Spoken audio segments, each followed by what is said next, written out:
Well, we are here with Ilan Ferdman, and if you want to learn more about Ilan and his brother Guy and what they do, please go visit satoriprime.com. And Ilan, obviously, I know who you are and what you do, but for the people who are seeing you and meeting you for the first time, will you please tell us what you say when someone asks what it is that you do? Oh my God, I've changed that answer probably like a bazillion times. I play with it all the time. Honestly, I think that today what I tell people is that we help people manifest their dreams now versus just talking about them. And then the natural question after that is, well, what is that? Like, how do you do that? So then if I joke, I say, well, I have this magic wand and I just take it out of my pocket. The reality is that we live the life that we have today based on the beliefs and perceptions that we have of our current world. So at a very, very simple example that people can understand is if someone believes that dating, for example, or starting a business or building a business is difficult, then they live into that reality. If someone has a belief, and something that we've been working with people is that manifesting abundance and love and peace in your life is effortless and easy, right? People will hear that and go, that's not real. And so what we work with people on is, how do you make that your reality? How do you make that conversation, that belief system, the thing that drives your life versus the cultural stuff that everyone has you quote unquote believe and that we all buy into? Gotcha. And I know you guys were just in Eastern Europe, in like Romania. Is that right? Yes, we were. We were in Romania actually talking to 600 entrepreneurs. And what was the crux of the discussion? What you just mentioned? That was one of the things we were looking at, altering their beliefs. So like when someone starts a business, right, there's a lot of programs about what that is. It's hard work. Very few people succeed. The percentages are difficult, et cetera, et cetera. So we actually work with people to alter those conversations. We spoke about something that was quite interesting, having to do with the process to get to mastery. That was kind of like the conversation that we had. And I think people have misnomers around, there's a life that you want, right? So like everyone in life, right? You're at A, you want to get to B, right? Like that's everything in our lives, whether it's I want a relationship, I want a new body, I want six-pack abs, I want, like everything that we look at is like, I'm here, I want to be here, okay? What we were looking at, what is that process? Because I personally believe that human beings have this bridge between the two. I mean, when I say like skewed, it's just crazy to me how skewed. And then what ends up happening is there's a reason that 3% of people that build a business succeed. And it has nothing to do with people being more talented or more smart or having certain backgrounds. It has nothing to do with any of that. Like if I cut every single person open and we looked at their blood, there is nothing in that blood that says, you know what, this person is going to be more successful than that person because no. It all comes down to your belief systems. And I think people rarely relate to the reality. Like their experience of life will tell them what it takes to master. Everyone's mastered something, okay? Like whether it's a musical instrument, a certain sport, cooking, writing, getting dressed in the morning, brushing your teeth, walking, for crying out loud. Like you've all mastered walking, you know? Like imagine you were a year or whatever, a few months old, and you fell on your face like 100 times and you're like, you know what? This walking thing is not really for me. And that was your reality. And then you'd be crawling your ass everywhere, right? Like it's just, something happens to us as we go through adults, whether it's conversations around being stupid or not good enough or not worthy enough or not smart enough, whatever. And those are the things that stop that bridge. And then we feel like this needs to be easy because we look around and we go like, well, that person did it and it was just easy for them. You don't know that. Your journey is your journey. And that's really where we come in. We actually help people. I don't believe in shortcuts. Okay. So I don't think there's a shortcut to get from A to B. I do, however, believe there's a far more linear and direct path to get from A to B. we help people get from A to B really, really fast on their particular journey. And Gotcha. I say that because every human being is distinctly unique, and your life path and your history and what, like, you're going to have to go through your challenges and your things. And yeah, that's what we provide for people. Is there a nugget of advice from your time in Romania that you can share right now that maybe someone could grab? Absolutely. What you got? Absolutely. So I'll tell you the 3 distinctions to mastery. The process to mastery is student, practitioner, master. So you know what, say that one more time, because The thing to realize is your internet connection went choppy. Internet connection zonked out. So will you say those 3 things again? Cool. Yeah, so 3 things. Student, everyone starts at student. We get a certain level of proficiency, which I'll talk about in a second. We reach practitioner. Once we reach practitioner, the next logical step is mastery. Mastery.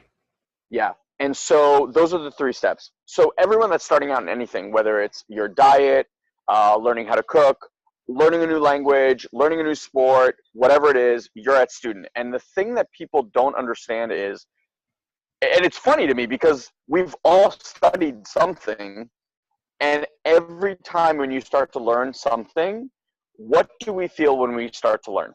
Overwhelmed. Stupid. Confused. Overwhelmed. Give me 1 second. All right. Thank you for messing with it. Yeah, let me see if I can do something here.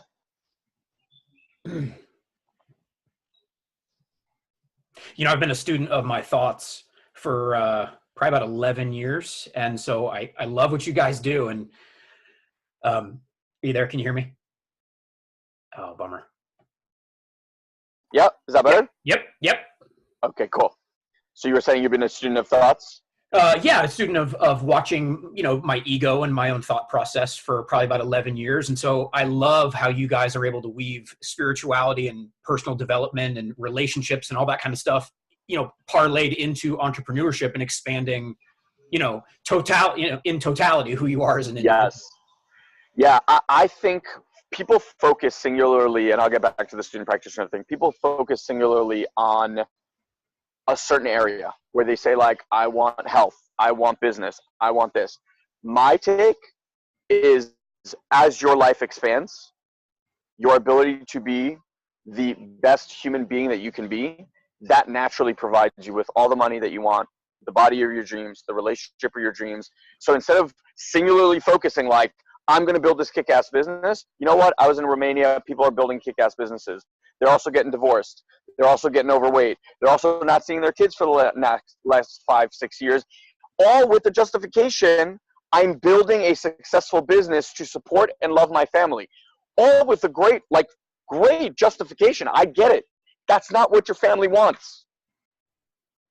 So, you know, it's interesting. They don't care.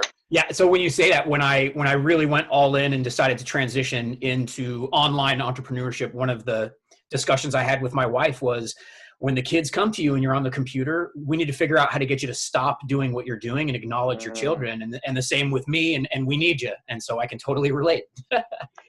and you know, you mentioned something so beautiful there, like that stuff gets handled in communication. Right? And I think a lot of the times people go through a process and they just don't communicate.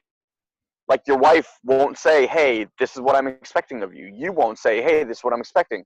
Like for me, look, I mean, work is work, right? Like I traveled to Romania. I was away. I missed my daughter's, now granted it's her pre-K graduation, but like I missed her pre-K graduation. You know, my wife came back. I didn't make that choice. I had a conversation. She's 5. I had a conversation with my daughter asking her if she would be okay with that. You know, and at first, like, the reaction was no, and then I explained to her what it was and how I could be of service to hundreds of people, and I'm always around, and I've never missed an event, and et cetera, et cetera. And like, this is how she said. She goes, Abba, she calls me Abba. She goes, go change those people's lives. Nice. She's 5. That's 5. awesome. That's awesome. Right? So like, that's the level of communication. So back to this student practitioner thing. So in the beginning, the first thing to understand is every single human being feels stupid, confused, overwhelmed, and a whole bunch of other things whenever we learn anything new. No one's ever started to learn a new language, like say Chinese and gone, wow, I love this. I'm so good at this. No, because your brain is like, oh my God, this is so hard. Why are we doing this? You're so stupid. All that stuff, right? So understanding that that's the process. Confusion leads to new capabilities. Confusion is what leads to growth. If you're not feeling confused, that means you're just playing the same small game that you've always played. Overwhelm is going to be part of that. So like, you have to get okay with that you're going to feel stupid. You're going to feel uncomfortable and all of that stuff. Once you understand that, then you can start going through the process. Like I'm watching my kids learn to read and learn to do math. And it's, as someone that studies mind and human behavior, like it's fascinating to see this stuff in front of my eyes. And I'm going to share a story about my now 6.5-year-old son who reads at a 3rd, 4th grade level. Awesome. And he just graduated 1st grade, right? Like he maxed out the books that they're allowed to give him in 1st grade, basically. Like he just reading beyond that level. Now, we didn't do anything special. We didn't do any of the like crazy courses, but I just want to bring it back to when he started. We're reading, and there's a word in English language that is spelled T-H-E.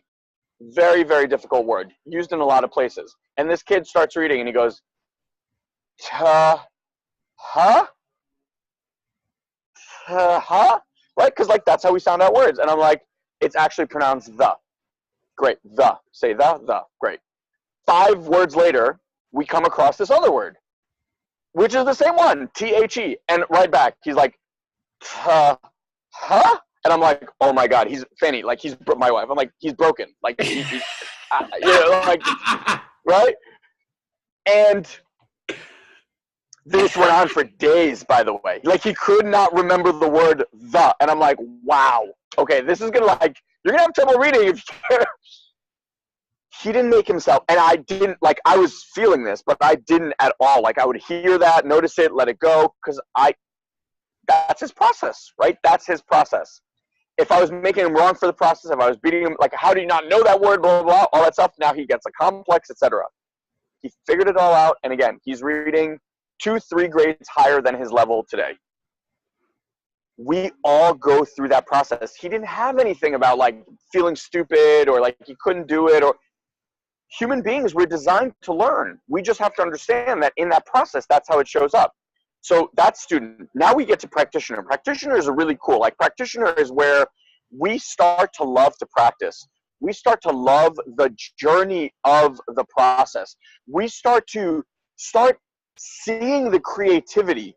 We enjoy learning new things, challenging ourselves. Where before we felt stupid, now we're like, wow, this is kind of cool. I like to do things that are hard or difficult or things like that.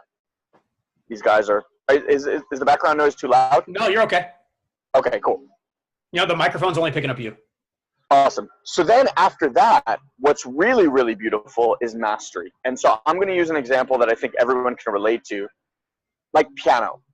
Right? So piano, when someone first sits at a keyboard, you don't even know what you're looking at. And, you know, A, B, C, D, E, F, G, and 1, 2, 3, like all that stuff. I'm watching my kids do it. You feel like an idiot. Then all of a sudden you start to learn the basics. And then you can start to make different sounds. And that's when you start learning different songs.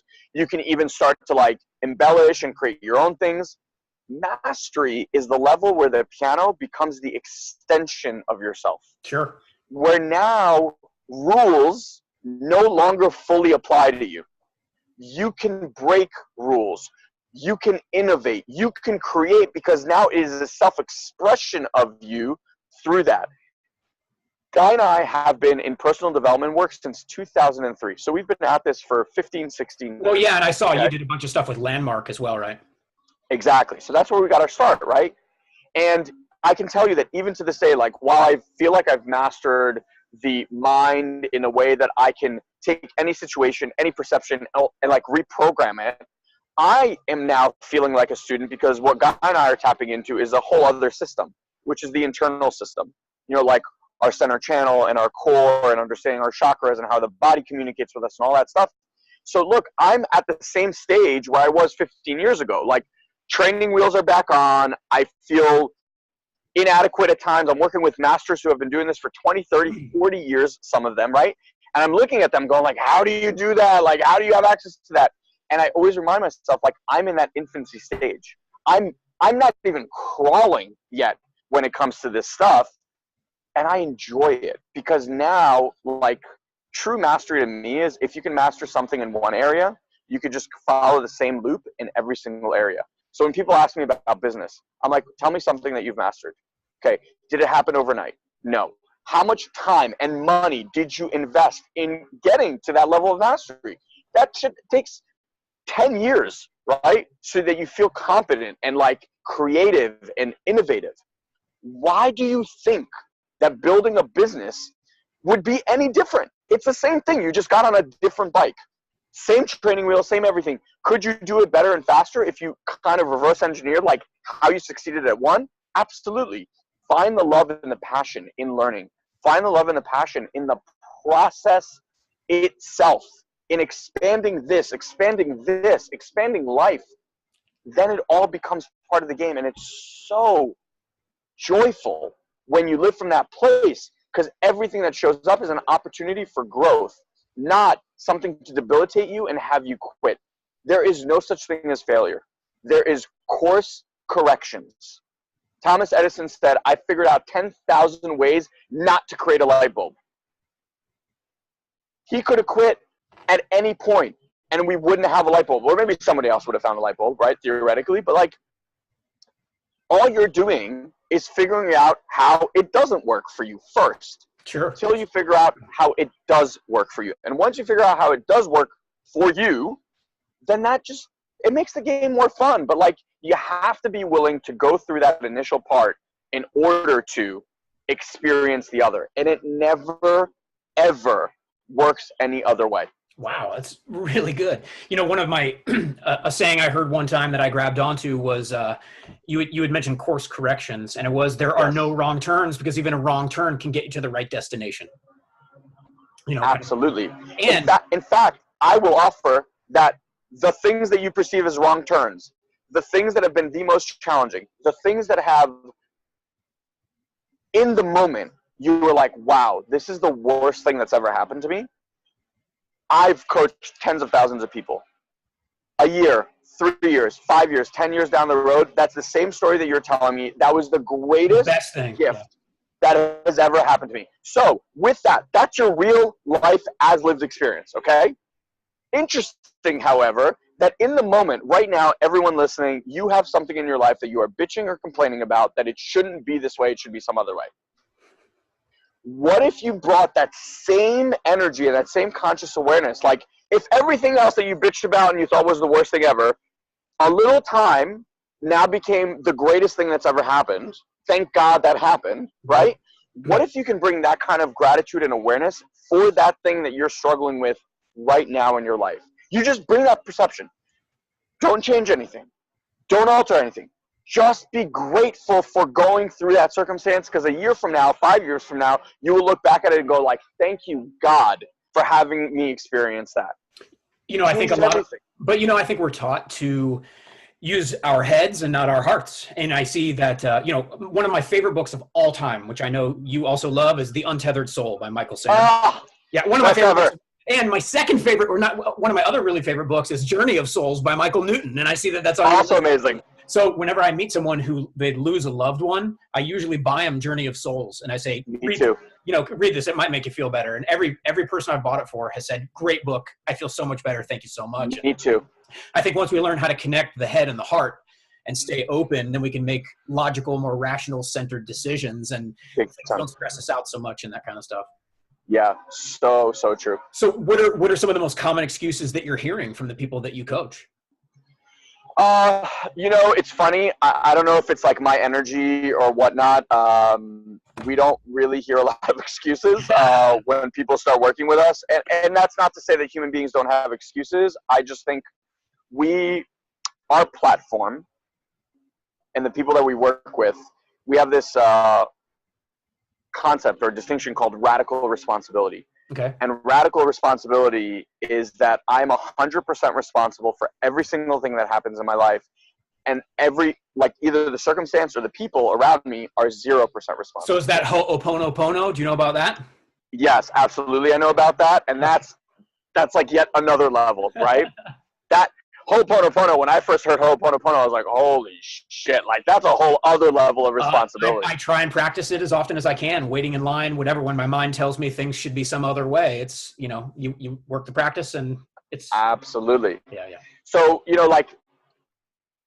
I believe that what's missing for people, and it's interesting because even if you were like 95% responsible, right? You got to that point and you're like, okay, I'm 95% responsible, and I just want that person to make that one little step. Like, just show me that you're a player in this or something. Any percentage other than 100%, you are now giving up your power. You're the author of your own story. All of it. All of it. Your body, your bank account, the people that show up and don't show up. Everything is based on your written and spoken word. Okay? If at any point you're like, well, most people are 50-50, right? 90-10 is already a massive improvement, and it's no improvement at all. Because any percentage left out there, you have just taken all the power away. You have just said, like, that needs to happen, or this person needs to do this in order for this to happen. No, they don't. A lot of times people complain, like, I do all this personal development work, my spouse doesn't. Right. And it's not working. It's not about them. Right. It's not about them. They didn't sign up to play the game. You signed up to play the game. You are responsible 100% for everything that's showing up in your relationship. If your spouse is negative or angry or frustrated, ask yourself, how am I showing up that's having that reaction show up in my life? But that's not human nature. It takes mindset control and training, Massive. And that's the work. For me, I think when people start doing personal development work, they kind of use this, like, I call it like the integrity stick, or like they walk around and like trying to fix everybody else's life and stuff like that. I'm like, you don't have to do any of that stuff. You are an energy. So, like, just to take this a little woo-woo for some people maybe. I happen to be a minister of metaphysics, so we're on. Awesome. Okay, awesome. So, like, your energy field is like a 8-foot diameter circle around you. And whether people believe this or not, you have all walked into a room, and say that couple was fighting, and you come to a dinner party. And they open the door, hi, welcome! And you walk in and you're like, what the hell happened here? You feel it. You feel it. So energy is something that we put out, it's something that we receive in, and it's constantly flowing around us. So everyone is impacted by how you are. I tell people, like, imagine that you have this white screen behind you, and that white screen is projecting all your thoughts, all your fears, all your worries, all your concerns, everything that you have about a situation. And whether you believe it or not, people are being impacted by that every second of every moment that you're around them. So it's worthwhile to get interested and get conscious about what are the things that I'm subconsciously projecting. But unless you meditate, unless you slow down and take time to reflect, it's virtually impossible to do that. So I don't know, like, I'm with you 100% in that if people ask me, like, what's the greatest thing that you can recommend, it's meditation. Meditation, I agree.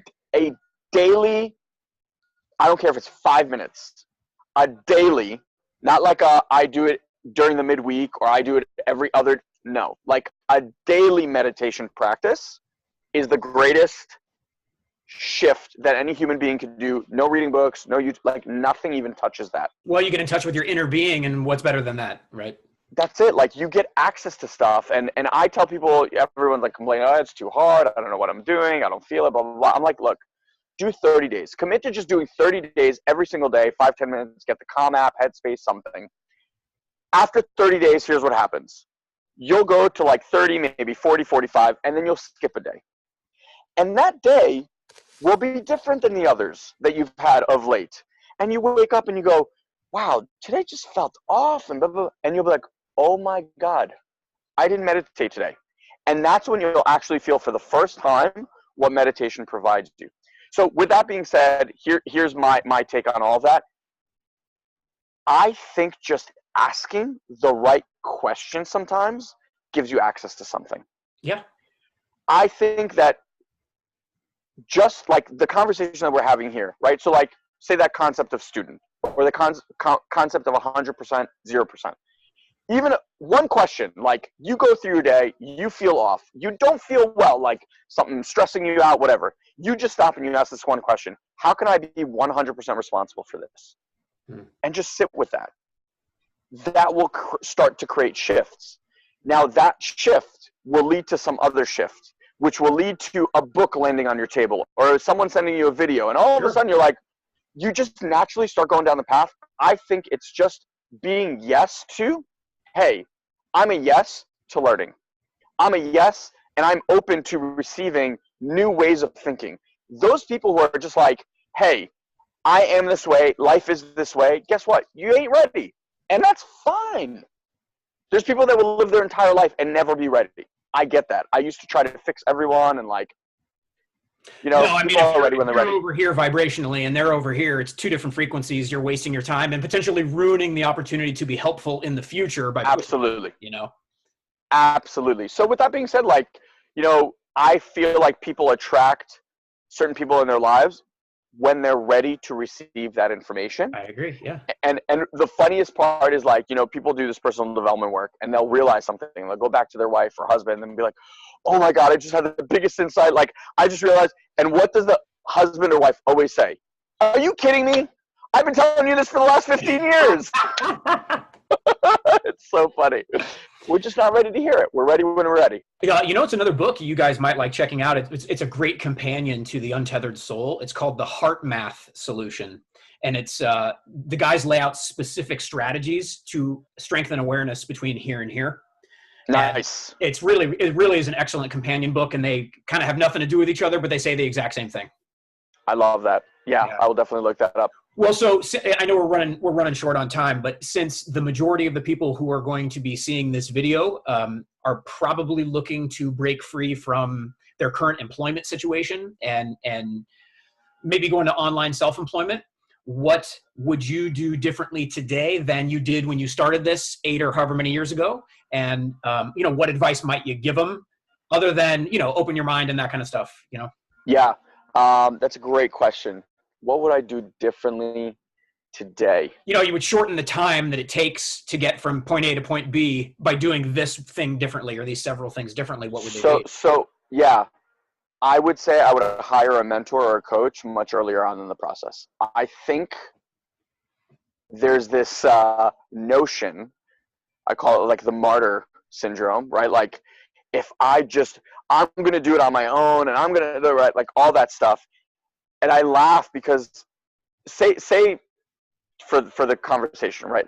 We are all climbing this theoretical mountain, right? And we all want this reward at the top, okay? The person who has a Sherpa lead them up gets there faster. Yes. Safer, right? And they get the end result that they're seeking infinitely faster. The person who's like, you know what? I'm going to prove to all of them, I'm going to do it on my own. We all get to the same place. You don't get an extra medal for doing it on your own. Right. You don't get more money. You don't get anything. You just get a lot more heartache and a lot more wasted time in trying to figure out how to get there on your own. Like, I know for me, when I started, it was really scary to invest. It was scary to be like, hey, this is my last $1,000 or $3,000 or $10,000 or whatever it was at the time. It was scary to outlay that money and give it to someone instead of, say, advertising dollars that I was spending or something like that, right? The funny part is you're either going to invest and try to figure shit out on your own. It'll work. It'll just take more time, right? You're going to learn those lessons on your own. Or you take a step back, you invest. You learn how to do it right. And then that way, when you invest more dollars, whether it's in marketing or growing a business or whatever the heck it is that you're trying to access, then that every dollar goes tenfold because you're not trying to figure shit out for the first time. You actually have a roadmap of how to get there. Now, that doesn't necessarily mean like you will do it perfectly out the gate and you won't make any mistakes. No, I'm not saying that, because that's your journey and you're going to have to experience that. having said that though, like I remember the first time we invested $10,000 with a mentor, I was scared out of my mind. Sure. And 4 months later, we generated our first $40,000 a month. So like, I think mentors and coaches, good ones, give you access to receive more abundance, more wealth, more peace, more love in a way that is much, much faster than you're going to do on your own. And so that's what I would have done differently. Nice. Well, and then we'll close with, I saw that you also are a proponent of plant medicine, and I've sat for 4 ceremonies, and I'm going on another plant medicine retreat in August, and I'm excited for that. And so amazing. I'll let you know how it goes, and if if I come back floating on a carpet and enlightened. It's just for me, spirituality, personal development, growth is one of, other than being a father and a husband, like probably the most important thing in my life, because I know the more access I have to my full human potential, my gifts, my powers, my shadows, like seeing all that stuff, I then get access to just receiving incredible amounts of abundance in every area of life. And plant medicine for me, after having done 15, 16 years of personal development work, the first time I walked out of the jungle, not my first ceremony, but like we went to Colombia, I walked out of that jungle. We did 5 ceremonies in a week.